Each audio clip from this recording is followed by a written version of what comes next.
Boa noite, pessoal. Boa noite. Boa noite. Boa noite. Muito bom. A casa hoje não está muito cheia. Depois de 2 semanas assim, faltando espaço, a gente aumentou o número de cadeiras, mas hoje veio talvez um pouquinho menos do que nós esperávamos. Mas que bom que você veio, que bom que você está aqui. E eu espero que a gente tenha um tempo bem especial nos próximos minutos ao estudarmos juntos a palavra de Deus, tá bom? Você tem a sua Bíblia aí, vai lá para Efésios capítulo 2. Nós estamos estudando uma carta que Paulo escreveu aos Efésios, à igreja de Éfeso. Estamos estudando trecho por trecho, verso por verso. E nós já estamos no capítulo 2. Essa é a nossa quinta mensagem, a nossa quinta pregação. Efésios capítulo 2. Nós vamos ler hoje, estudar hoje o texto a partir do verso 11. Vou até pedir, Paty, acende mais uma luz, por favor, a primeira aí. Obrigado.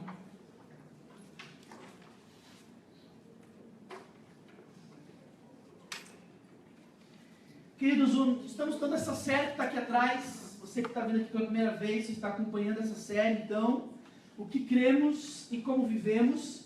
E escolhemos essa série baseada, então, nessa carta que Paulo escreveu à igreja de Éfeso, a carta aos Efésios. Esse tema, ele se originou a partir de uma divisão que é muito clara na carta aos Efésios. A gente pode dividir essa carta em 2 partes. Do capítulo 1 até o capítulo 3, você vai perceber que claramente o apóstolo ele se preocupa a dizer o que Deus fez por nós. São 3 capítulos falando sobre o Evangelho. Se você é novo aqui, você não está ambientado com algumas palavras, não tem problema. O Evangelho é aquilo que Deus fez por nós. Evangelho quer dizer uma boa notícia. Evangelho quer dizer a boa notícia de que Deus nos ama, de que Ele enviou o seu Filho para morrer por nós pecadores. Então vem da ideia de que é isso que nós cremos. Então do capítulo 1 ao capítulo 3, o apóstolo Paulo se preocupa a revisar com aquela igreja as bases da fé cristã. O que nós como cristãos, seguidores de Jesus Cristo, seguidores do caminho, o que nós cremos. Então são 3 capítulos do mais puro evangelho.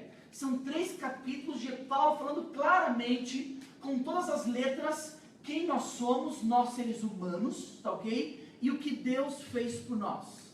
Por isso então, o que nós cremos. O que nós cremos a respeito do homem. O que nós cremos a respeito de Deus. O que nós cremos a respeito de Jesus. O que nós cremos a respeito daquilo que Jesus fez. Por isso então, o que nós cremos, tá bom? Do capítulo 4 até o capítulo 6, são 3 capítulos que o apóstolo Paulo se preocupa a nos contar como que nós devemos viver. O que acontece quando alguém entendeu o amor de Deus por ele? O que acontece quando alguém é transformado pelo Evangelho? Como que essa pessoa vive? Como que ela age? Como que essa pessoa lida com o trabalho? Como que essa pessoa lida com os estudos? O que acontece com um adolescente de 12 anos entende o amor de Deus por ele? Quais são as mudanças? Como que ele passa a obedecer agora aos seus pais? Como que ele namora? Como que ele não namora? Como que ele estuda? Como que um jovem de 22 anos que compreendeu o Evangelho, como que ele vive? Como que um adulto, pai de família, como que um homem ama a sua esposa? Como que uma mulher ama o seu marido? É dessa forma, são essas perguntas talvez que Paulo se propõe a responder, nessa ideia de como que nós vivemos. Pegaram bem? Como que pessoas que foram impactadas pelo Evangelho, como que pessoas que foram impactadas pelo amor de Deus, como que elas vivem? É isso que Paulo fala a partir do capítulo 4 até o capítulo 6. Vai demorar um pouco para a gente chegar no como vivemos. Mas é interessante que à medida que a gente vai tratando o que nós cremos, é claro que isso vai nos dando ensinamentos práticos para a vida. E isso é muito importante, tá bom? Então essa é a divisão da carta. O que Deus fez por nós, capítulo 1 ao capítulo 3, e depois o que nós devemos fazer por Deus. Agora galera, entenda bem, eu falo isso, não quero ser repetitivo, mas isso é muito importante. Essa ordem ela não pode ser invertida. O que Deus fez por você deve ser entendido primeiro, antes de você saber o que você deve fazer por Ele. Porque se você inverte essa ordem, você acaba de criar religião. Porque religião é justamente isso. A religião é o que eu tenho que fazer para que de alguma forma Deus possa fazer algo para mim? O que eu preciso fazer para que a divindade veja o meu esforço e derrame então o favor e o amor dele sobre mim? Essa é a religião. O Evangelho é o contrário. O Evangelho é Deus te amou. O Evangelho é Deus te aceitou em Cristo Jesus. O Evangelho é Deus te salvou. E quando essa mensagem inunda o seu coração, aí sim você começa a viver em resposta a esse amor. Então essa é a divisão de Efésios, tá ok? Na semana passada nós olhamos do capítulo 2, em especial do verso 4 até o verso 10, e respondemos algumas perguntas, tá ok? Perguntas como o que Deus fez, por que Ele fez e para o que Ele fez. Essas foram as 3 perguntas, tá ok? Que nós propusemos a responder na semana passada. O que Deus fez por nós? Ele nos deu vida, Ele nos ressuscitou, Ele nos exaltou. Por que Ele fez isso? Por causa da sua graça e do seu amor. Porque Jesus, Ele é gracioso, Ele quis nos amar, Ele quis nos salvar. Foi por isso que Ele fez. E para o que Ele fez? Ele fez para a sua própria glória, e Ele fez para que essa transformação produzisse em nós prática de boas obras. Nós vimos isso na semana passada, tá bom? Então, queridos, do capítulo 2, você vai ver, se você olhar com esses olhos, do versículo 1 até o versículo 10, você vai ver que claramente Paulo faz um resumo do Evangelho. Isso é muito importante se eu ter essa visão e essa ótica. No capítulo 2, do verso 1 ao verso 10, claramente Paulo faz um resumo do Evangelho. Quem nós somos e o que Deus fez por nós. Leia em casa depois com calma esses versos. A gente não vai ler hoje, nós vamos começar a partir do versículo 11. Mas lê novamente em casa. Aliás, é um bom exercício, tá? Você lê Efésios em casa. Leia, releia e leia, releia. Nós vamos ficar mais alguns meses, talvez, estudando. Aproveite para você dedicar a estudar esse tema, a estudar e ler e reler esse livro, tá ok? Então, do 1 ao 10, quem nós somos e o que Deus fez por nós. Nós somos pecadores, caídos, depravados, distantes de Deus. Deus é misericordioso e gracioso. E através de Cristo Ele nos mostrou a sua graça. Agora, hoje, a partir do verso 11, o apóstolo Paulo vai dar uma outra visão também do Evangelho. Só que de uma outra ótica, de uma outra perspectiva. Isso é muito importante. Se do verso 1 ao verso 10, ele parte da perspectiva de quem é o homem do pecado do homem e da graça de Deus, ele vai continuar a falar sobre o Evangelho, mas de uma outra perspectiva, mas de uma visão necessária e pertinente para os dias atuais. Então leia comigo, está na projeção para você acompanhar, Efésios capítulo 2, do verso 11 até o verso 18 hoje, ok? Do 11 ao 18. E diz assim, olha a palavra de Deus. Portanto, lembre-se de que anteriormente vocês eram gentios por nascimento e chamados incircuncisão pelos que se chamam circuncisão, feita no corpo por mãos humanas, e que, naquela época, vocês estavam sem Cristo, separados da comunidade de Israel, sendo estrangeiros quanto às alianças da promessa, sem esperança e sem Deus no mundo. Mas agora, em Cristo Jesus, vocês que antes estavam longe, foram aproximados mediante o sangue de Cristo. Pois Ele é a nossa paz, o qual de ambos fez um, e destruiu a barreira, um muro de inimizade, anulando em seu corpo a lei dos mandamentos expressa em ordenanças. O objetivo dele era criar em si mesmo, dos dois, um novo homem, fazendo a paz, e reconciliar com Deus os dois em um corpo, por meio da cruz, pela qual ele destruiu a inimizade. Ele veio e anunciou paz a vocês que estavam longe, e paz aos que estavam perto, pois por meio dele, tanto nós como vocês, temos acesso ao Pai por um só Espírito. Amém? Vamos orar? Senhor, por favor, nos dirija nesse tempo. É um texto precioso das Escrituras, e que a nossa proposta é, nos próximos minutos, procurar entender o que o Senhor quer falar conosco através desse texto. Cremos, Deus, que a Tua palavra ela é viva, ela é eficaz e ela é poderosa para transformar corações. Então, Deus, por favor, nos transforme essa noite. Senhor, é um público aqui tão distinto. Temos pessoas aqui que têm anos e anos de caminhada com o Senhor. Temos pessoas aqui que talvez estão pisando numa igreja cristã pela primeira vez, eu não sei.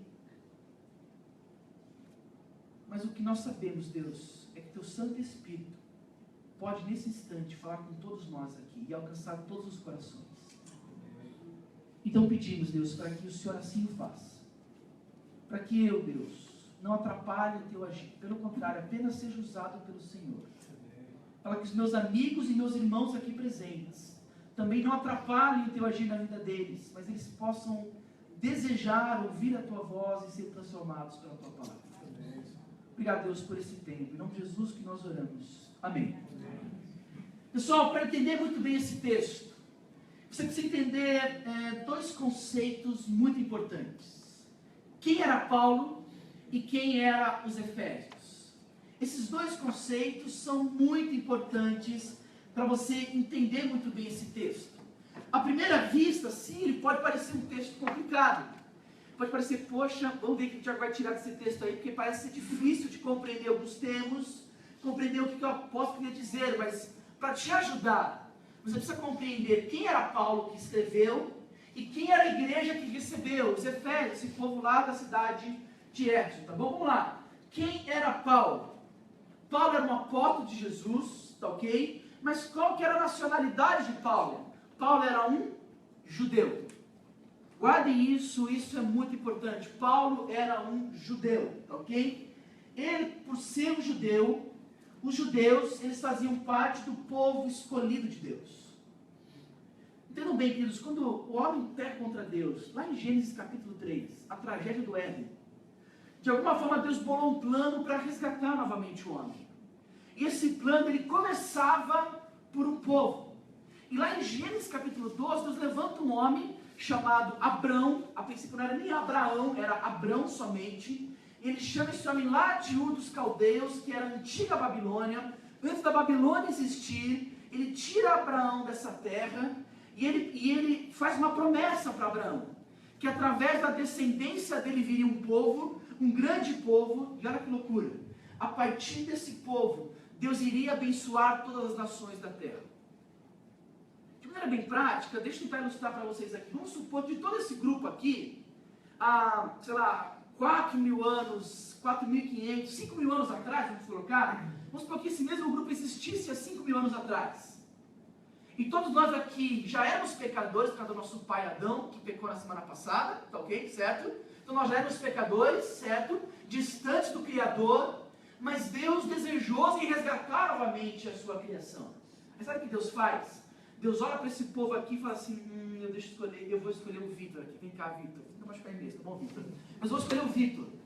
O Vitor vai ser o nosso Abrão, tá ok? Conhece o nosso Abrão aqui, tá ok? A esposa do Vitor tá ali, né, no iPad na mão, é a Sara, tá ok? Tá ali, a Paty, tá joia? E olha a ideia. Deus levantou então Abrão e falou assim, olha, é o seguinte, Vitor, eu tenho um plano. Eu vou separar você dessa galera toda aqui e vou formar um grande povo a partir de você. Você tem filho, Vitor? Ainda não tem, mas vai ter se Deus quiser. Baixa na madeira aí, estou brincando, né? Isso. Vitor vai ter filho, certo? E olha, e a partir desse filho, amém? Eu posso ouvir um amém aí? Vitor e Paty vão ter filhos e filhas, uma grande descendência, né? E ele disse, olha, a partir do seu filho, ele vai ter filhos e filhas, e vai crescer essa família sua, e a partir de você vai se tornar uma grande nação. E essa família sua, essa nova nação, vai ser o meu povo, o povo de Deus. E a partir de vocês, eu vou abençoar, sabe quem? Todos eles. Esse era o plano de Deus. Que a partir de Abraão, de sua família, de sua descendência, todas as famílias da terra, vocês, seriam abençoados e alcançados. Sabe por quê? Porque vocês iam ver na vida dele, da Paty, Deus abençoando, Deus dando força. Vocês vão ver uma alegria que vocês nunca sentiram. Vocês vão ver neles uma esperança que vocês nunca viram. Vocês vão ver que de fato essa família é diferente, que esse povo é diferente. Eles plantam e eles colhem. Mas a alegria deles não está na colheita. A alegria deles está, parece que num Deus que somente eles conhecem. E que eles afirmam ser o único Deus, Criador dos céus e da terra. Olha que loucura, gente.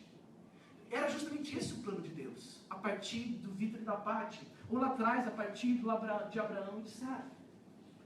Então, a partir de Abraão, se forma uma grande nação. Agora, sabe qual é o problema? Deus disse para Abraão, olha, vai ser uma grande nação, eu vou te dar uma descendência. Abraão e Sara não podiam ter filhos, mas eu vou dar uma grande nação para vocês, então, uma grande descendência. E agora é o seguinte, Deus cumpriu com a parte dele, mas a nação de Israel não foi luz para os outros povos. Pelo contrário, eles pegaram o fato de eles serem a nação escolhida, o povo de Deus, mas eles se fecharam. E ao invés de eles serem luz para os outros povos, eles começaram a viver para eles mesmos. Na verdade, eles deturparam completamente. E eles pegaram o privilégio de serem o povo de Deus, e ao invés de abençoarem, eles se acharam melhores do que outras nações, e eles se fecharam. Então os judeus, eles cresceram, eles se desenvolveram como um povo orgulhoso, um povo mesquinho, um povo nacionalista, um povo preconceituoso, um povo racista. Esses eram os judeus. E Paulo era um judeu. Entenderam bem quem era Paulo e quem eram os judeus? No tempo aqui do povo de Éfeso. Um povo que, em vez de ser luz para os povos, não se tornou luz. Se fechou para eles mesmos. Agora, quem que eram os efésios? Quem que era essa igreja para a qual Paulo está escrevendo aqui? Evidentemente que eles não eram judeus, certo? Éfeso era uma cidade da região da Ásia Menor, que hoje é a Turquia, tá, ok? Era uma cidade meio que no litoral, aqui para cá, que lado que é? Norte, sul, leste, oeste? Tá certo? Né? De sul, pés para leste e oeste. Vamos supor que seja no oeste aqui do país, tá ok? Se eu tiver errado, depois você vê no Google lá, né? Ou leste, para cá é leste? Tá ok?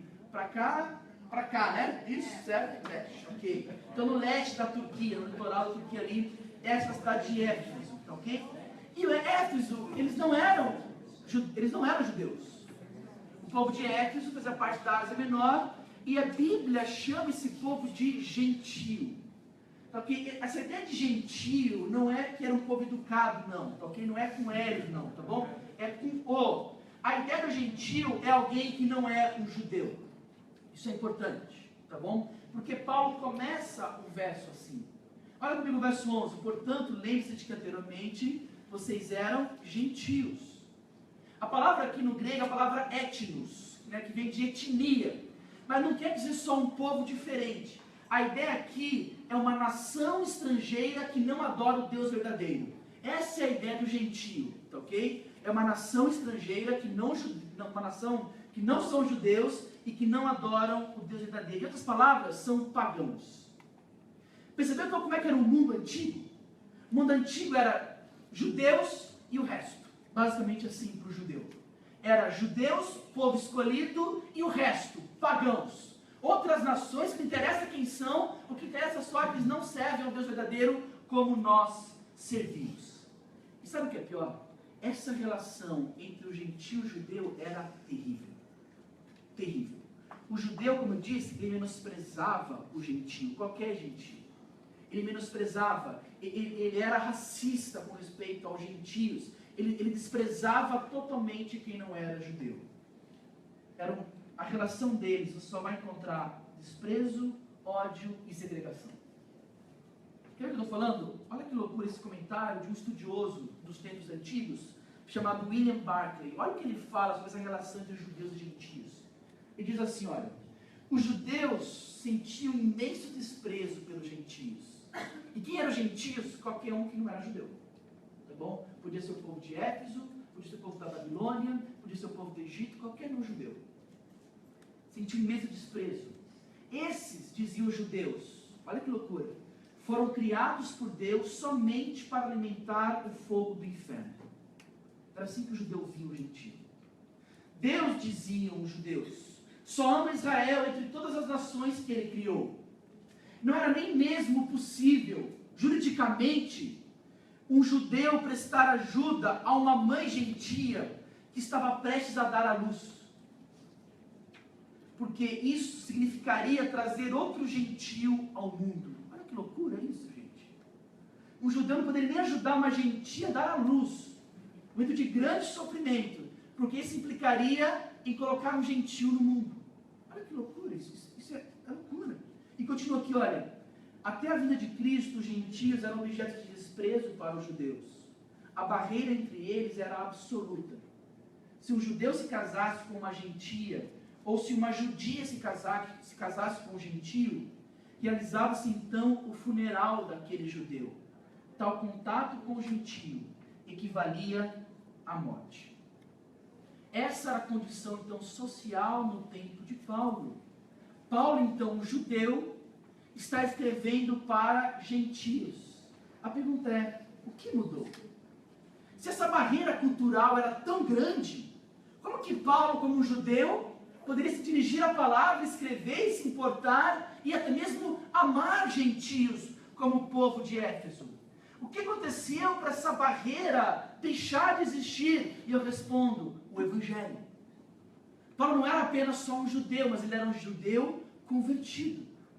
E vai nos mostrar então aqui como que o Evangelho é suficiente para derrubar as barreiras sociais existentes. Porque, queridos, nós temos que falar sobre barreiras. É importante abordar esse tema. Porque hoje em dia também existem barreiras sociais. É uma realidade em nosso tempo, não é verdade? Eu penso aqui, por exemplo, uma barreira racial. Precisamos falar sobre barreira racial, não é mesmo? Precisamos falar sobre toda essa questão de racismo, de preconceitos entre brancos e negros. Ainda em pleno século XXI, encontramos sim pessoas racistas. Essa semana eu vi um filme no Netflix. Olha a propaganda do Netflix de novo aí, né? Vê se eles vejam o vídeo de assinatura vitalícia, né? Meu Silvio Santos. Mas eu vi semana, junto com a Miriam, 12 anos de escravidão. Não sei quantos já viram. Filme chocante, eu não tinha visto ainda. E é chocante o filme. Se passa em 1840, um pouco antes da abolição dos escravos nos Estados Unidos, e conta a história real, né, de um negro livre que é sequestrado e vendido como escravo. Né? E a descrição, a forma como o filme se passa realmente é impactante e chocante. Um comentarista de cinema chegou a analisar o filme dizendo assim, olha, o filme faz você sentir que testemunhou a escravidão e todo o seu horror como se fosse pela primeira vez.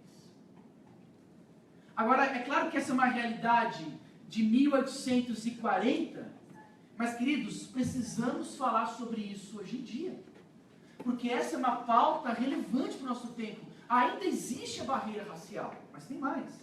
Eu penso em barreiras ideológicas, eu penso em barreiras culturais, eu penso em barreiras de geração, jovens e idosos, o novo versus o velho, enfim, existem barreiras em todos os níveis. Aliás, existem até barreiras pessoais. Você que está aqui, por exemplo, hoje à noite, você tem algum tipo de barreira com alguma pessoa? Existe alguém que você não gosta? Existe alguém na sua vida que você tem sérias dificuldades? Existe alguma forma, alguma pessoa que entre você e essa pessoa exista um muro, literalmente, de inimizade? Está aí uma barreira também. Não é social, não é cultural, mas é sim uma barreira pessoal. E eu quero dizer para vocês que saibam que o Evangelho destrói essas barreiras. E nesse texto nós vamos enxergar com vocês como que o Evangelho destrói essas barreiras. Tá bom? Em primeiro lugar, então, nós vamos tratar só de 2 pontos hoje. Mas então, eu quero que vocês entendam que o que Paulo está propondo aqui é nos mostrar agora de uma outra forma o Evangelho. E de como que ele é suficiente para acabar com todas as barreiras existentes entre nós humanos. Tá bom? E a primeira forma que o Evangelho faz isso, destrói essas barreiras, preste bem atenção e anota aí, é o seguinte: ele destrói as barreiras estabelecendo muito bem a condição de todos os homens sem Cristo. Vou repetir. Paulo vai mostrar que o Evangelho destrói as barreiras, estabelecendo a condição de todos os homens sem Cristo. Ele vai voltar a falar o que ele falou do verso 1 a 3, mas agora de maneira diferente. Agora vai falar sobre os gentios sem Cristo, mas também sobre os judeus sem Cristo. Vai mostrar que ambos os homens, ambas as raças, ambas as nações sem Cristo estão afastados de Deus, e como que o Evangelho pode acabar com essas barreiras. Vamos lá. Em primeiro lugar, vamos falar então sobre os gentios sem Cristo. Qual que é a descrição que Paulo dá sobre os gentios, ou seja, todos nós aqui?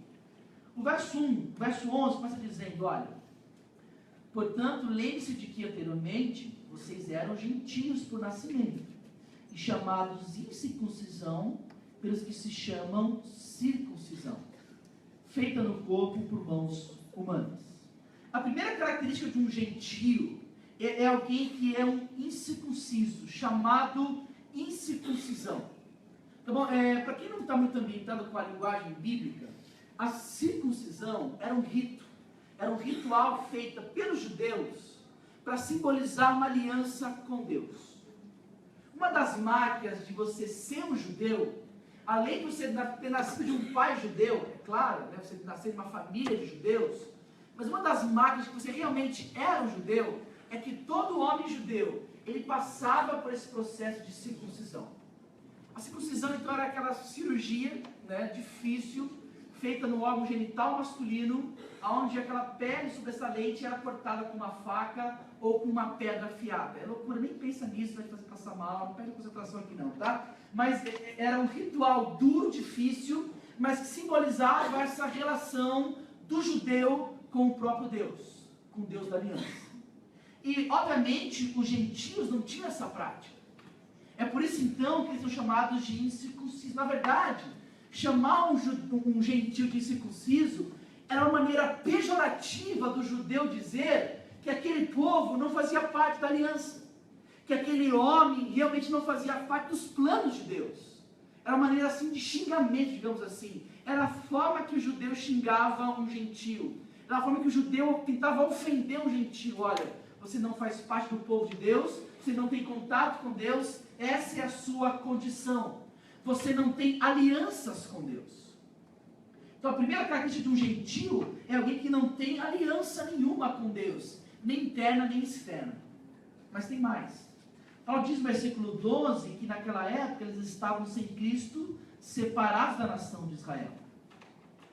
A descrição aqui é que no Antigo Testamento, como eu acabei de dizer para vocês, Israel é o povo de Deus. Então, estar separados da nação de Israel, elas estavam a ser separados da bênção do favor de Deus sobre o seu povo. Naquele tempo, ser separado da nação de Israel, é você estar completamente separado de tudo aquilo que envolve fazer parte do povo de Deus. Há benefícios, há bênçãos, há favor de Deus para com o seu povo. Os gentios não contavam com nada disso. Paulo continua dizendo da condição, ponto 3 aqui, Paulo diz que os gentios eram estrangeiros quanto às alianças da promessa. O que Paulo quer dizer com isso? Preste bem atenção. A ideia de que o gentio, ele não contava com todas as expectativas que envolviam as promessas de Deus. Um dos privilégios de fazer parte do povo de Deus é que esse povo podia contar com as promessas de Deus.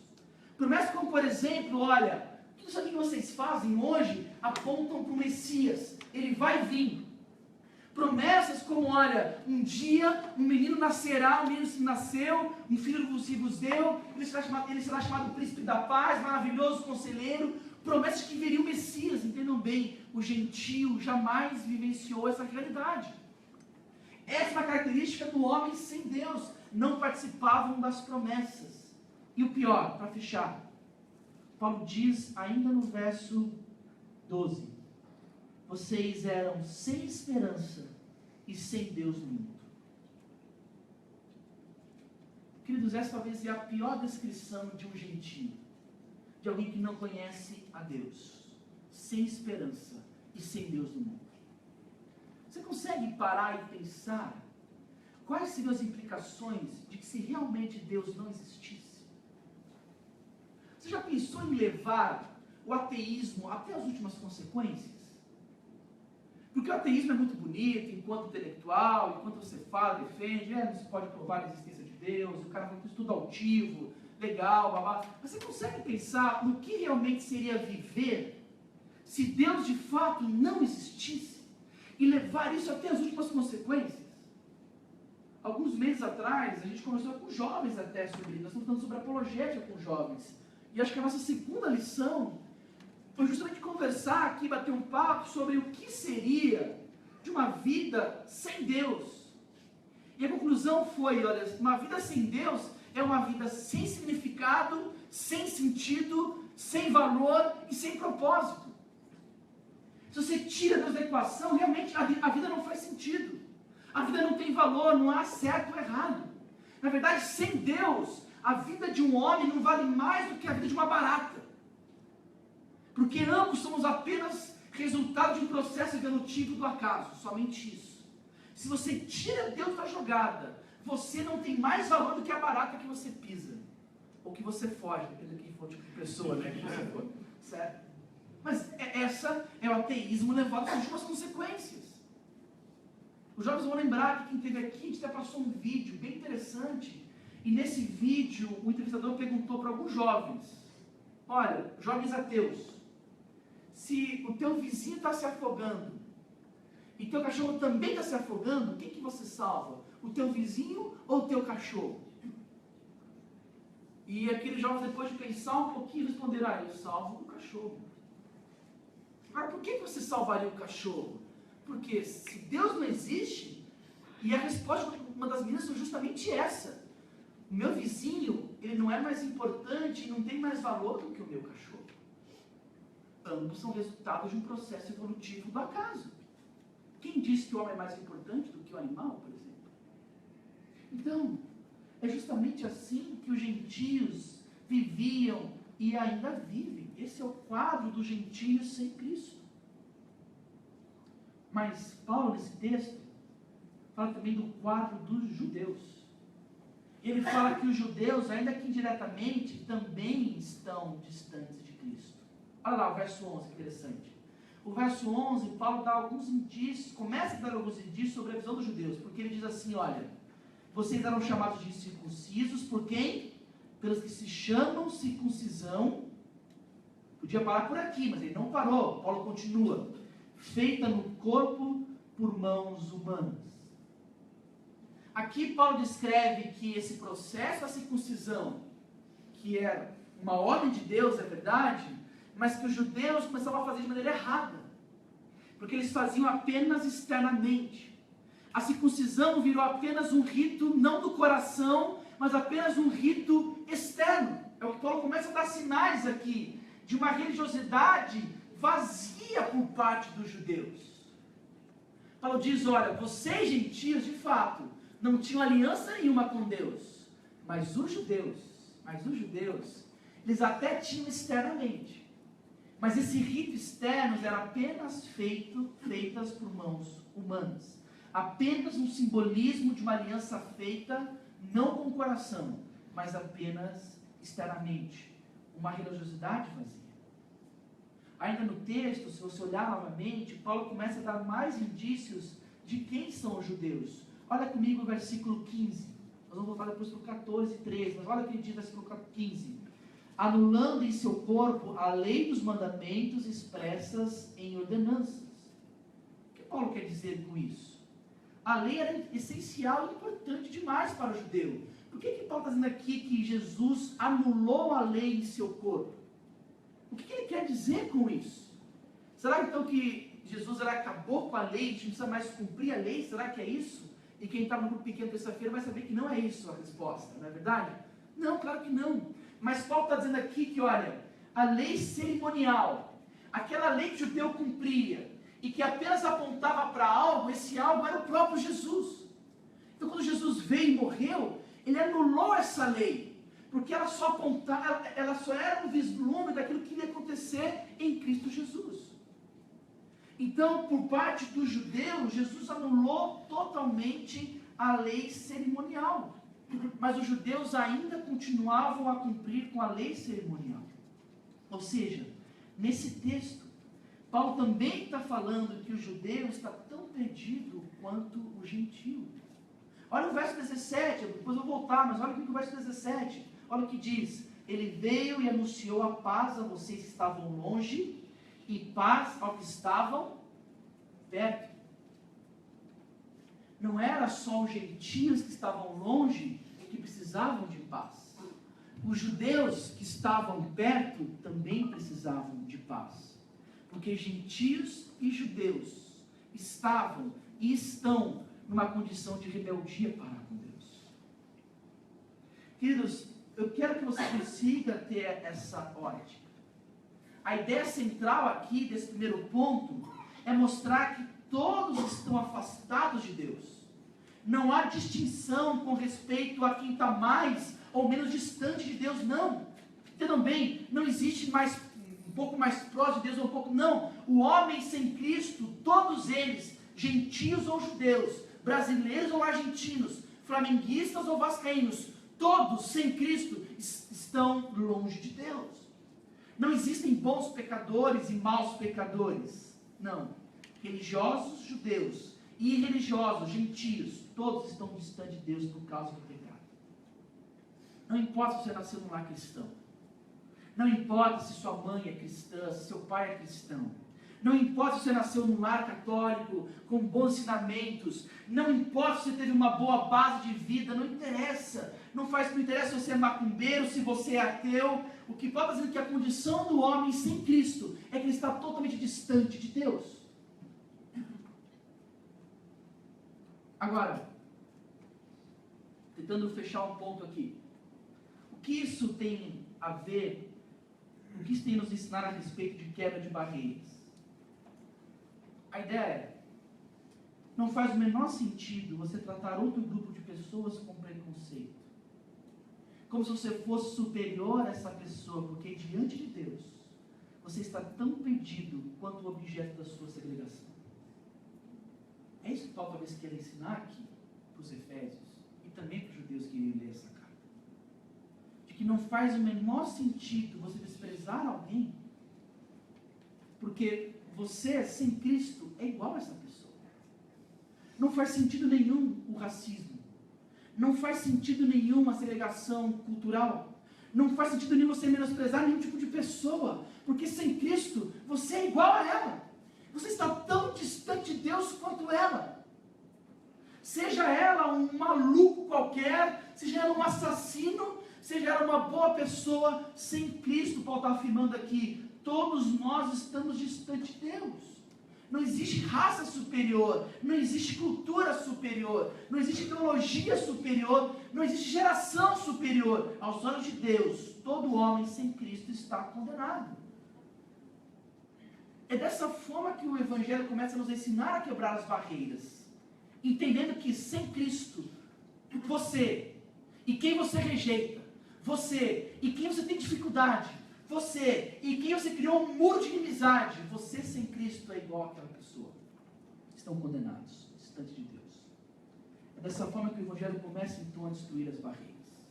Em primeiro lugar, estabelecendo a condição de todos sem Cristo. Mas em segundo lugar, em último lugar, não só dessa forma, não só mostrando quem nós somos sem Cristo, mas também o Evangelho destrói a barreira e todas as barreiras humanas, nos reconciliando com Deus em Cristo. Esse é o segundo e último ponto. Nos reconciliando com Deus em Cristo. Esse é um texto de reconciliação. Porque depois de escrever a condição do gentio, e obviamente do judeu também, Paulo, mais uma vez, no verso 13, ele usa mais uma vez aquela conjunção adversativa que nós vimos há 2 semanas atrás. Efésios talvez é recheado dessa conjunção mas. Toda vez que vem um mas, eu posso imaginar o sorrisinho de canto do apóstolo Paulo quando ele escreveu esse mas aqui, tanto aqui quanto no versículo 4 do capítulo 2. Eu consigo imaginar o sorrisinho da igreja de Éfeso ao ouvir esse mas. Mas Jesus, mas agora, verso 13, mas agora. E ele continua dizendo, mas agora, em Cristo Jesus, vocês que antes estavam longe, foram aproximados mediante o sangue de Cristo. Aqui, o verso 13, é a descrição do Evangelho, nos reconciliando com Deus. Mas agora, vocês que estavam longe, agora foram aproximados mediante o sangue de Jesus. Queridos, toda vez que você de alguma forma se sentir tentado a criar uma barreira para com alguém, alguma dificuldade para alguma pessoa, de fato, existem pessoas difíceis de serem amadas, é verdade. Existem pessoas complicadas, eu sei, que são pedras, não é nem uma pedra, é um tijolo no sapato, eu sei disso. Mas toda vez que você se sentir tentado a brigar com alguém, ou a manter uma relação de briga, talvez tem pessoas aqui, eu não sei, que talvez estão numa condição de briga com alguém, levantou um muro de amizade com algum tipo de pessoa, e que não fala mais, que não tem mais contato. Pode acontecer isso aqui. Eu conheço histórias muito próximas a mim, de familiares que ficaram anos sem se falar, anos sem se perdoar, anos com uma barreira enorme de inimizade. Você está vivendo essa situação, você não tentava ver a situação com alguém, leia constantemente, tapa na cara de qualquer tipo de barreira que o homem pode levantar um para com o outro. Mas agora, em Cristo Jesus, você que estava longe, Deus te trouxe para perto, por causa daquilo que Cristo fez. É dessa forma que o Evangelho nos aproxima de Deus e, obviamente, nos aproxima uns dos outros. Porque o verso 14, Paulo continua dizendo: pois Ele é a nossa paz, o qual de ambos fez um, e destruiu a barreira, o muro de inimizade. Consegue compreender o que Paulo está fazendo aqui? Consegue compreender que o raciocínio de Paulo é, vou tentar até falar com esse microfone aqui, mas existiam dois povos distintos, que jamais se encontravam, que jamais falavam, uma barreira enorme nesse meio. O Evangelho, ele mostra que não adianta essa barreira, porque ambos os grupos sem Cristo estão condenados. Mas agora, com Cristo, ambos os grupos podem se aproximar de Deus, e à medida que se aproxima de Deus, se aproximam um do outro. O Evangelho nos reconcilia com Deus, e o Evangelho também nos reconcilia uns com os outros. O contexto aqui é de paz, paz com Deus, porque éramos inimigos de Deus, mas paz também uns com os outros. Ou seja, se você que compreendeu o Evangelho, é impossível você levar uma vida adiante de briga com alguém, de rixa com alguém. É impossível você compreender o Evangelho e se achar melhor do que outra pessoa. É impossível você compreender o Evangelho ser um racista e menosprezar alguém que não tem uma raça como a sua. É impossível você compreender o Evangelho, ter algum tipo de problema e desprezar alguém que não pensa como você em certa área ou certa ideologia, ou desprezar algum tipo de nação. É impossível você compreender, porque você compreendeu o Evangelho e você entendeu que Jesus Cristo te trouxe para perto, por causa da cruz. Olha o verso 16, verso 15 e 16. Diz assim, olha, Jesus anulou em seu corpo, nós já vimos aqui, certo? E o objetivo dele era criar em si mesmo, dos dois, um novo homem, fazendo a paz, e reconciliar com Deus os dois em um corpo, por meio da cruz. Paulo está falando aqui do surgimento da igreja. Paulo está falando aqui que não importa quantos povos existiam, mas sem Cristo todos estavam distantes de Deus, mas agora em Cristo todos formam apenas um só povo, a igreja de Cristo Jesus. Ele diz aqui que essa igreja ela foi formada por meio da cruz. Aquilo que Jesus Cristo fez, Ele nos salvou, Ele nos redimiu, ela possibilitou o surgimento da igreja e decretou o fim de qualquer barreira que pode existir entre seres humanos. E no verso 18 ele encerra esse argumento, porque ele diz que judeus e gentios têm acesso à presença de Deus agora, por causa daquilo que Jesus fez. Pois por meio dele, de Jesus Cristo, tanto nós, Paulo dizendo, judeus, como vocês, gentios, temos acesso ao Pai por um só Espírito. Agora não é mais judeus, agora não é mais gentios, agora é a igreja de Cristo Jesus. Não há mais barreira. O Evangelho, ele quebra totalmente essas barreiras. Queridos, Paulo está dizendo que o poder da cruz é tão poderoso, que Ele é capaz de acabar com qualquer barreira, com qualquer muro de inimizade que o pecado humano possa construir. Eu estou encerrando, mas pense muito bem nessas palavras. Em Cristo, e pelo poder de Cristo, preste atenção, um judeu convertido, ele pode abraçar e amar um palestino. Coisa que aos olhos humanos hoje é impossível. Um judeu que compreendeu o Evangelho, ou um palestino que compreender o Evangelho, ele pode agora amar um palestino, amar um judeu, porque foi derrubada essa barreira. Em Cristo, um judeu ele pode amar e perdoar um ex-militar nazista, que o torturou numa prisão. Em Cristo, um negro ele pode amar e perdoar um ofensor racista, que o humilhou, que o ofendeu, que o torturou talvez. Em Cristo, todas as barreiras sociais que o homem pode levantar, o Evangelho pode derrubar pelo poder de Cristo Jesus. Agora, se o Evangelho pode fazer isso com casos tão extremos, como a gente falar aqui, imagine o que o poder do Evangelho pode fazer com você. Talvez você levantou uma barreira com alguém,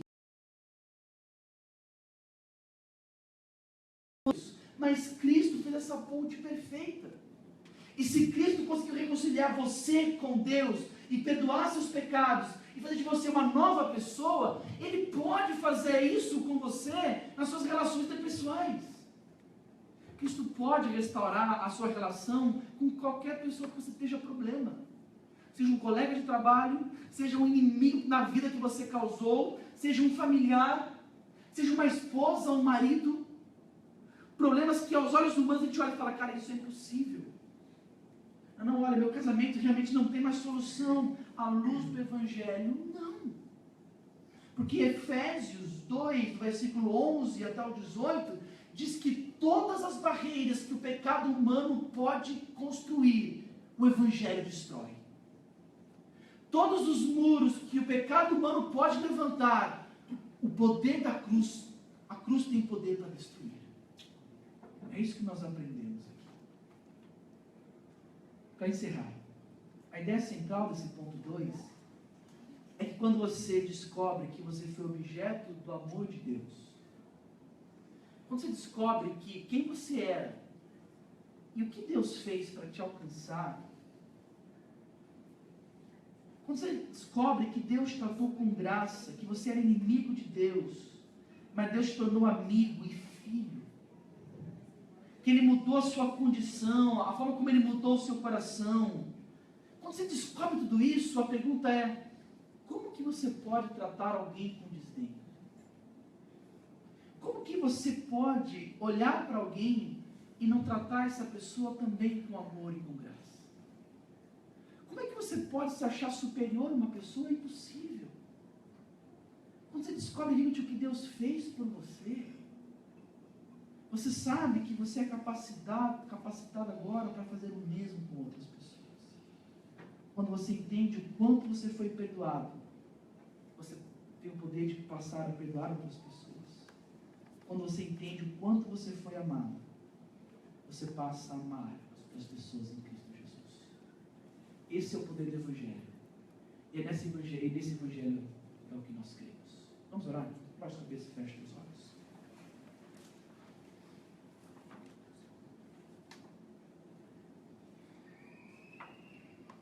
Eu não sei de que forma essa palavra chegou ao teu coração. Talvez você seja um racista. E você acha que você é melhor que pessoas que não têm a mesma cor de pele de você. Talvez você tenha outro tipo de barreira. Talvez você tenha a barreira da geração. E você acha que você, por ser jovem, você nada tem a aprender com os mais velhos. Talvez você que é mais velho ache que nada tem a aprender com os mais novos. Você despreze os mais novos. Talvez você despreze os mais velhos. Não sei. Talvez você tenha um problema sério com uma pessoa, com algumas pessoas, e barreiras que você levantou. E hoje, pode ser o dia que Deus tem falado ao seu coração que essa barreira precisa ser destruída, não pelo seu poder, mas pelo poder da cruz.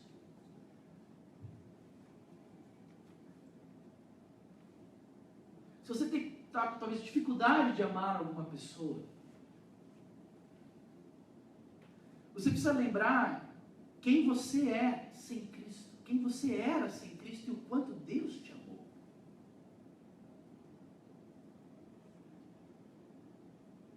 E você precisa deixar essa mensagem inundar o teu coração, a tua mente, para que a partir disso você possa permitir que o Evangelho de Jesus inunde a sua vida de tal forma que você possa agora amar essa pessoa e derrubar essa barreira que está entre vocês.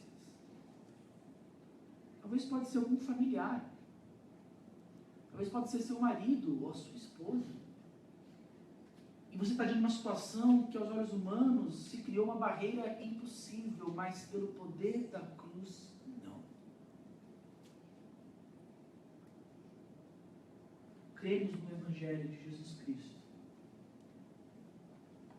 que de dois povos tão distintos, aos olhos humanos, uma barreira intransponível, mas pelo poder de Jesus Cristo da cruz, essa barreira foi destruída. Agradeça a Jesus por essa mensagem e ore para que ela inunde o nosso coração.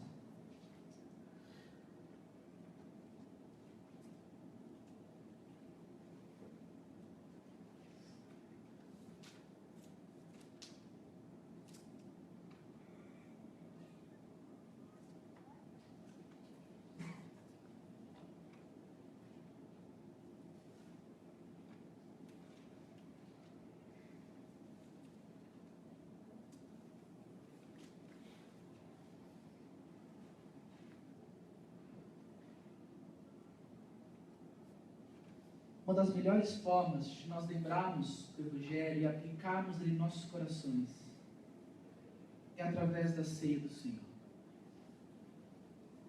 1 Coríntios, capítulo 11, versículo 23. O apóstolo Paulo nos diz: pois recebi do Senhor o que também lhes entreguei. Que o Senhor Jesus, na noite que foi traído, tomou o pão e, tendo dado graças, o partiu e disse: isto é o meu corpo que é dado em favor de vocês.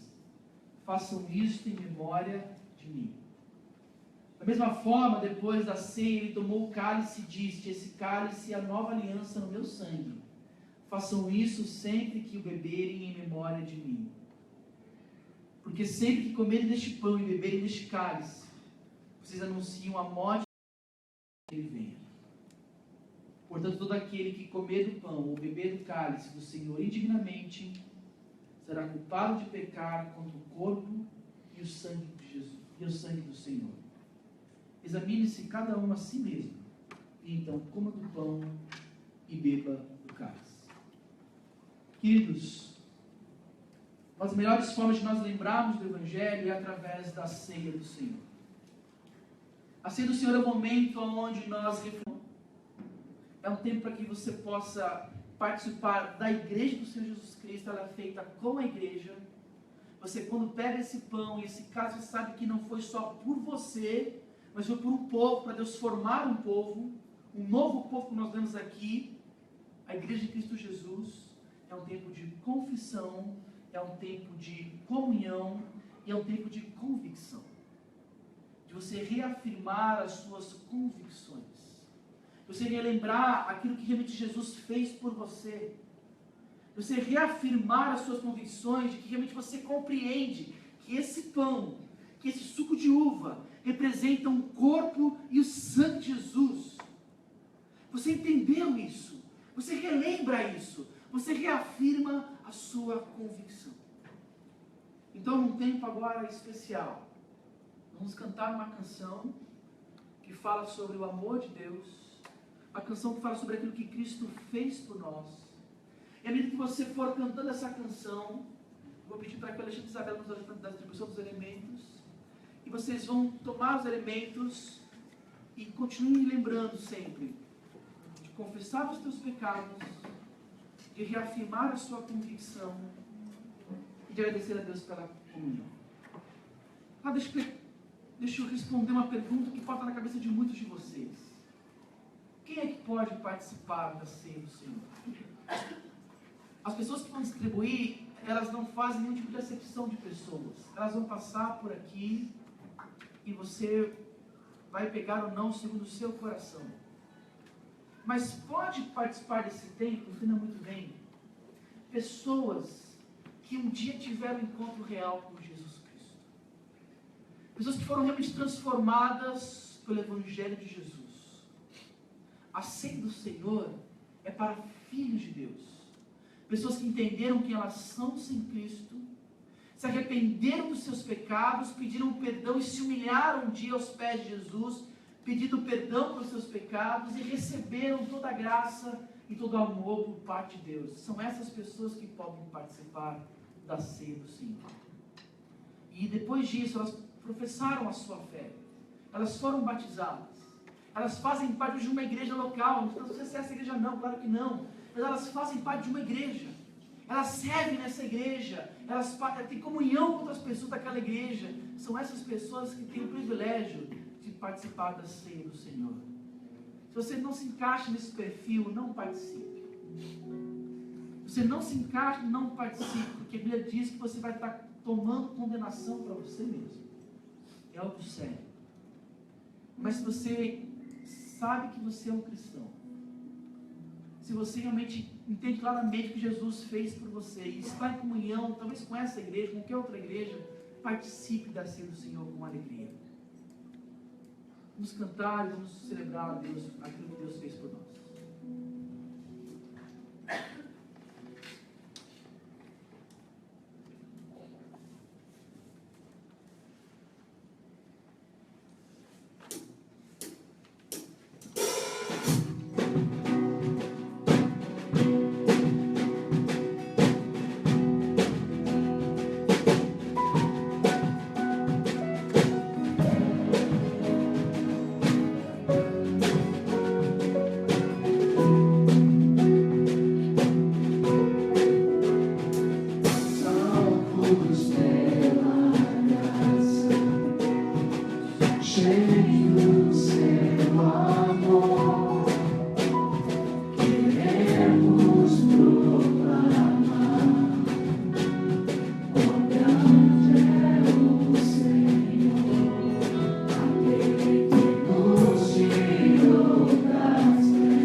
último verso que nós estudamos hoje, o verso 18.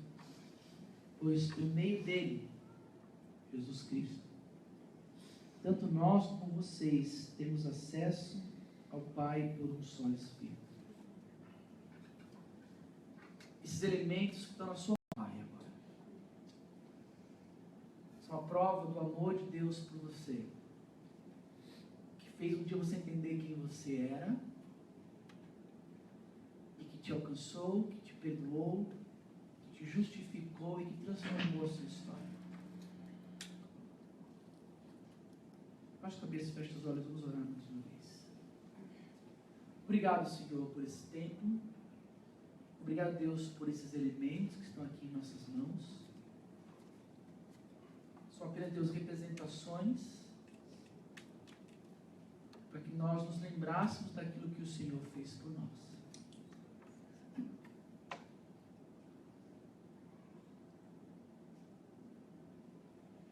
Realmente, Senhor, nos falta palavras para descrever tudo o que nós sentimos quando nós pensamos que um dia o Senhor tomou o nosso lugar, morreu em nosso lugar, em nosso favor, para que a nossa vida hoje pudesse fazer todo sentido. Obrigado, Jesus. Obrigado. Obrigado porque o Senhor nos deu o privilégio de participarmos da tua mesa. Obrigado porque por aquilo que Jesus fez, nós nos tornamos filhos de Deus. E é um privilégio, Deus, poder hoje participar desse momento e carregar esses elementos em nossas mãos. Deus, se tiver alguém aqui que de alguma forma não está participando, a nossa oração, o nosso desejo é para que o Senhor, Deus, vá ao encontro dessa pessoa, possa, Deus, alcançá-la com o teu amor e com a tua graça. E para que ela não tenha outro desejo, a não ser talvez de uma próxima oportunidade, poder celebrar com a tua igreja, porque ela compreendeu que ela estava perdida e foi encontrada pelo Senhor.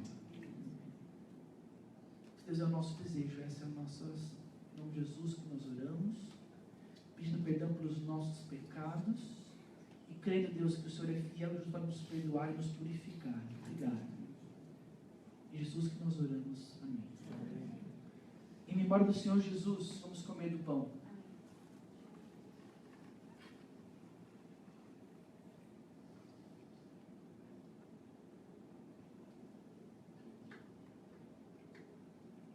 Em memória do Senhor Jesus, vamos beber do cálice.